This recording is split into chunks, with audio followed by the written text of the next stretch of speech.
nelongso rasa rasane tangis jroning hatiku yen kelingan esem kemuyumu laras swara kening tresno gawe kangen ning atiku tansah eling aku sliramu. Duh kang masa tenange aku ngerti atimu ning wis pestine aku tuk jodohmu pancen rasa kari rasa kudu lila nggonmu nrimo lilakno aku nyanding priya liya rakrasa wis windu nggonku ora ketemu kegugah hatiku krungu suaramu aku mung bisa dedungo waranggono sing tak trimo muga bisa urip tentrem mulya.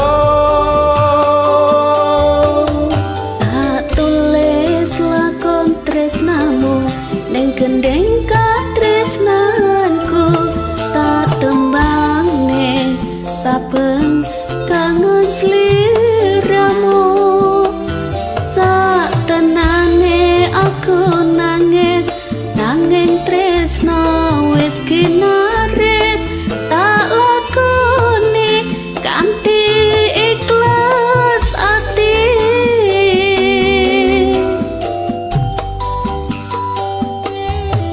Uyuku ngalayo ngembara ing awang-awang tanpa bisa nyanding aku mung bisa nyawang gumetes seloku mbrebes milih ana pipi apa tresna iku pancen ra kudu duweni. wis lelakno aku kang mas wis cukup lalekno lelakon tresna iki bakal dadi crita tresna waranggono.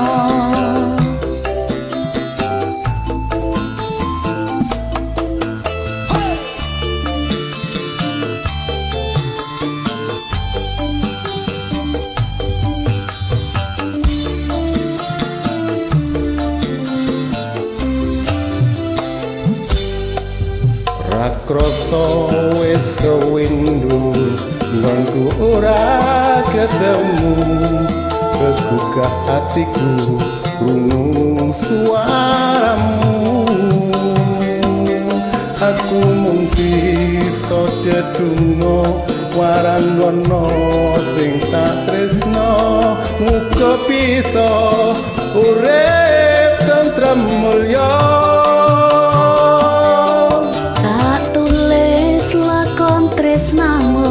Ning gendeng katresnanku tak tembangne saben kangen sliramu sak tenane aku nangis nanging tresna wis kinaris tak lakoni kanthi ikhlas ati.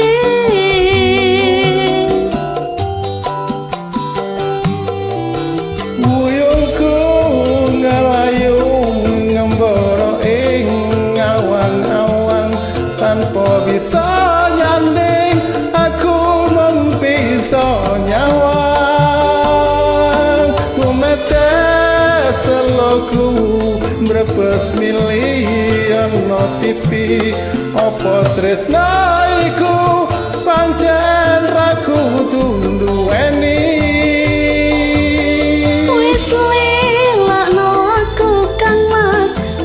Cukup lalekno lelakon tresno